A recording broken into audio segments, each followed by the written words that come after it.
મંત્રી ભૂપેન્દ્ર પટેલે ખેડૂતો માટે વધુ એક મહત્વપૂર્ણ નિર્ણય લીધો છે। બાજરી, મકાઈ અને જુવારની ટેકાના ભાવે ખરીદીની મર્યાદા વધારાઈ છે। ખેડૂત દીઠ બાજરી, મકાઈ અને જુવારની ખરીદીમાં 75% વધારો કરાયો। બાજરીની ખરીદ મર્યાદા પ્રતિ ખેડૂત 2000 કિલોગ્રામથી વધારી અને 3500 કિલોગ્રામ કરાઈ છે। વીટીવી ન્યૂઝે અગાઉ ટેકાના ભાવે ખરીદ મર્યાદા મુદ્દે અવાજ ઉઠાવ્યો હતો। વીટીવી ન્યૂઝના લોકપ્રિય કાર્યક્રમ મહામંથનમાં ખરીદ મર્યાદા વધારવા મુદ્દો ઉઠાવ્યો હતો। ટેકાના ભાવે ખરીદી મર્યાદા વધારવાનો રાજ્ય સરકારનો આ એક મહત્વપૂર્ણ નિર્ણય છે। મુખ્યમંત્રીએ દરમિયાનગીરી કરતા હવે ખેડૂતોના હિતમાં આ નિર્ણય લેવામાં આવ્યો છે। તો વધુ એક આ નિર્ણય ખેડૂતોને રાહત અપાવે તેવો બાજરી, મકાઈ અને જુવારની ટેકાના ભાવે તેની ખરીદી મર્યાદા વધારવામાં આવી છે।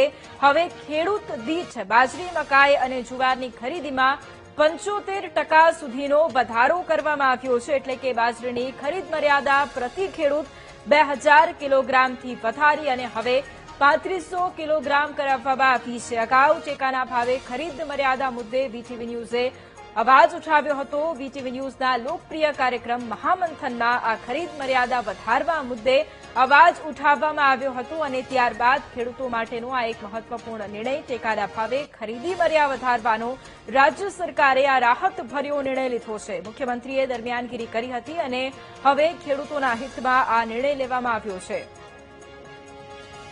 તો બાજરી, મકાઈ અને જુવારની ખરીદ મર્યાદા છે તે વધી છે।